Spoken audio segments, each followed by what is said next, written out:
America Iran पर ताबड़तोड़ बमबारी कर रहा है, तो जवाब में ईरान खाड़ी में मौजूद अमेरिकी सैन्य ठिकानों वाले देशों को मिसाइल और ड्रोन से निशाना बनाकर दहला रहा है। लेकिन इस महायुद्ध के बीच अब एक और महाशक्ति खुलकर ईरान के साथ खड़ी होती दिखाई देने लगी। खबरें हैं कि हाल ही में रूस ने अपना बेहद गोपनीय डूम्सडे प्लेन ईरान भेजा था, जिस पर पूरी दुनिया की नजरें टिक गई थी।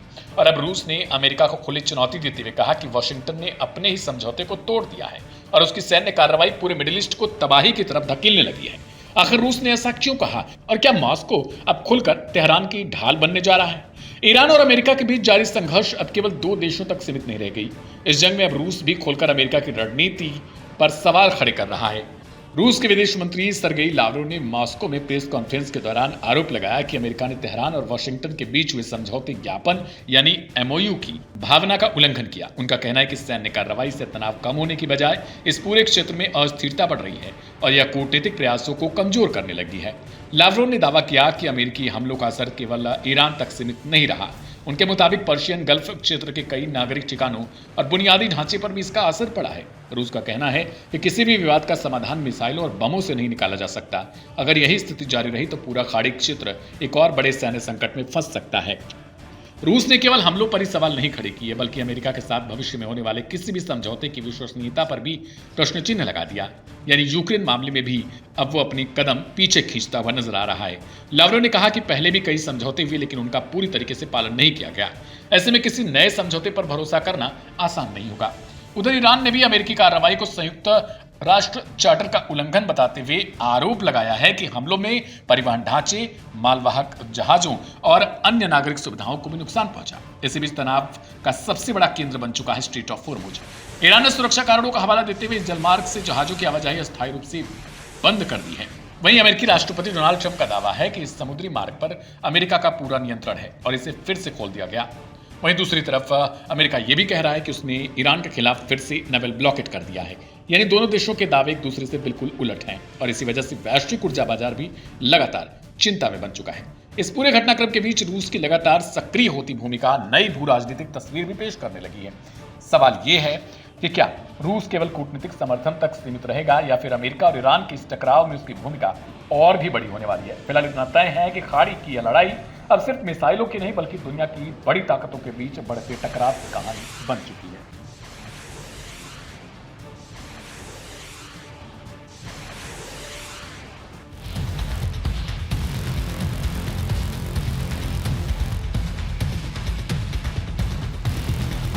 इस पुल पर जो आप रेलगाड़ी दौड़ते हुए देख रहे हैं, ये पुल कुछ घंटों पहले तक ऐसा नहीं था।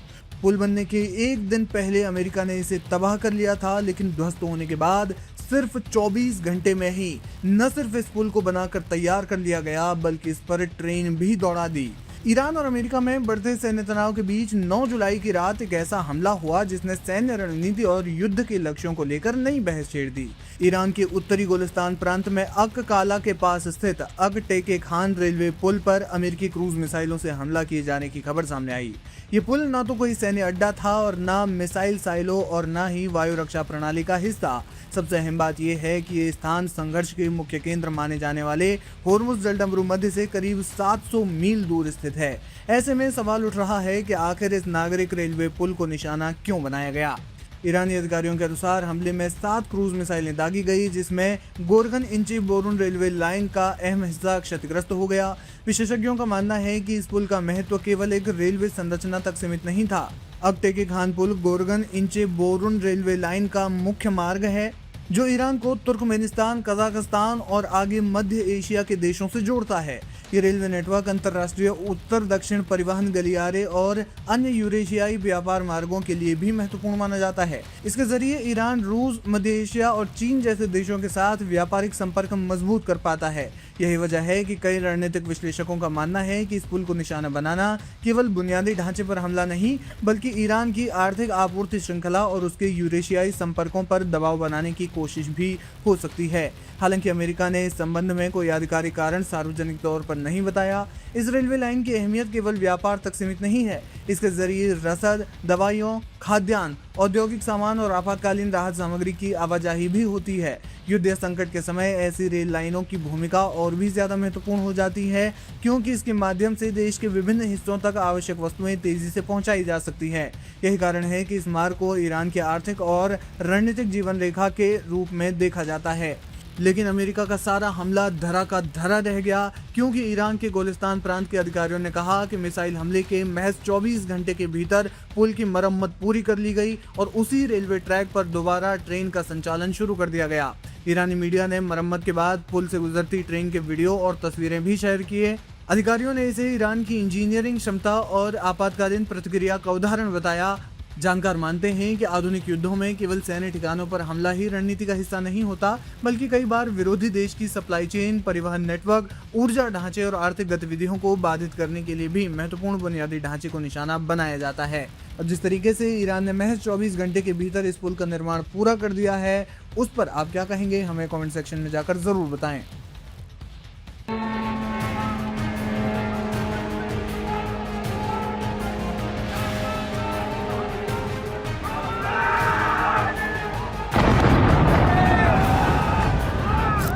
अमेरिका और ईरान के बीच चल रहा युद्ध अब केवल ईरान या अमेरिका तक सीमित नहीं रह गया है।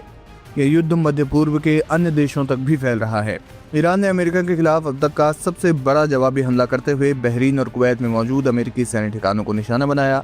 बहरीन में अमेरिकी नौसेना के सबसे अहम अड्डों में से एक यूएस 5th फ्लीट पर हमला किया गया, जबकि कुवैत में भी सैन्य ठिकानों पर बमबारी की खबरें सामने आ रही हैं। इस दौरान ईरान ने क्लस्टर मिसाइलों का भी इस्तेमाल किया। हमलों के बाद बहरीन से सामने आई तस्वीरों में कुछ लोगों को जश्न मनाते हुए देखा गया। तस्वीरों में देखा जा सकता है कि किस प्रकार से बहरीन में लोग जश्न मनाते हुए दिखाई दे रहे हैं। ईरान ने इस बार अपने हमलों में क्लस्टर मिसाइलों का इस्तेमाल किया है।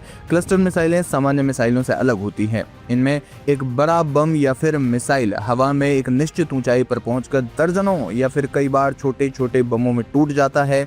इसके बाद ये छोटे बम एक बड़े इलाके में फैलकर विस्फोट करते हैं। यही वजह है कि क्लस्टर हथियार एक साथ बड़े क्षेत्र को प्रभावित करने में सक्षम होते हैं। हालांकि इन हथियारों की सबसे बड़ी आलोचना ये है कि कई सब म्यूनिशन तुरंत नहीं फटते और लंबे समय तक जमीन पर पड़े रहते हैं, जिससे वर्षों बाद भी आम नागरिकों के लिए गंभीर खतरा बना रहता है। इसी कारण दुनिया के 100 से ज्यादा देशों ने कन्वेंशन ऑन क्लस्टर म्यूनिशंस के तहत इनके इस्तेमाल पर प्रतिबंध लगाया है। हालांकि अमेरिका, ईरान, रूस और कुछ अन्य देश इस संधि का हिस्सा नहीं है। बहरीन के अलावा कुवैत में भी अमेरिकी सैन्य प्रतिष्ठानों को निशाना बनाया गया। कई इलाकों में विस्फोटों की आवाज़ें सुनाई दी गई, जिसके बाद सुरक्षा एजेंसियां हाई अलर्ट पर आ गई हैं। क्षेत्र के कई देशों ने अपनी एयर डिफेंस प्रणालियां सक्रिय कर दी हैं, जबकि अमेरिकी सेना ने भी अपने ठिकानों पर सुरक्षा बढ़ा दी है। शुरुआती जानकारी के मुताबिक कई मिसाइलों और ड्रोन को रास्ते में ही मार गिराया, लेकिन कुछ हमले अपने लक्ष्य तक पहुंचने में सफल रहे। ईरान ने इन हमलों को अमेरिका की हालिया सैन्य कार्रवाई का सीधा जवाब बताया है। तेहरान का कहना है कि जब तक अमेरिका क्षेत्र में सैन्य हमले जारी रखेगा, तब तक उसके कई ठिकाने ईरान के निशाने पर रहेंगे। दूसरी ओर अमेरिका और उसके सहयोगी देशों ने इन हमलों की कड़ी निंदा की है। जानकार मानते हैं कि बहरीन में स्थित अमेरिकी 5th फ्लीट पर हमला प्रतीकात्मक और रणनीतिक दोनों दृष्टि से बेहद महत्वपूर्ण है। ये अमेरिकी नौसेना की वह कमान है जो फारस की खाड़ी, अरब सागर, लाल सागर और होर्मुज जलडमरू मध्य जैसे दुनिया के सबसे संवेदनशील समुद्री क्षेत्रों में सैन्य अभियानों की निगरानी करती है। ऐसे में इन ठिकानों पर हमला ये संकेत देता है कि ईरान अब केवल सीमित जवाबी कार्रवाई तक नहीं रहना चाहता, बल्कि वो पूरे खाड़ी क्षेत्र में मौजूद अमेरिकी सैन्य नेटवर्क को चुनौती देने की रणनीति पर आगे बढ़ रहा है। इससे मध्य पूर्व में तनाव और व्यापक युद्ध का खतरा पहले से कहीं ज्यादा बढ़ गया है।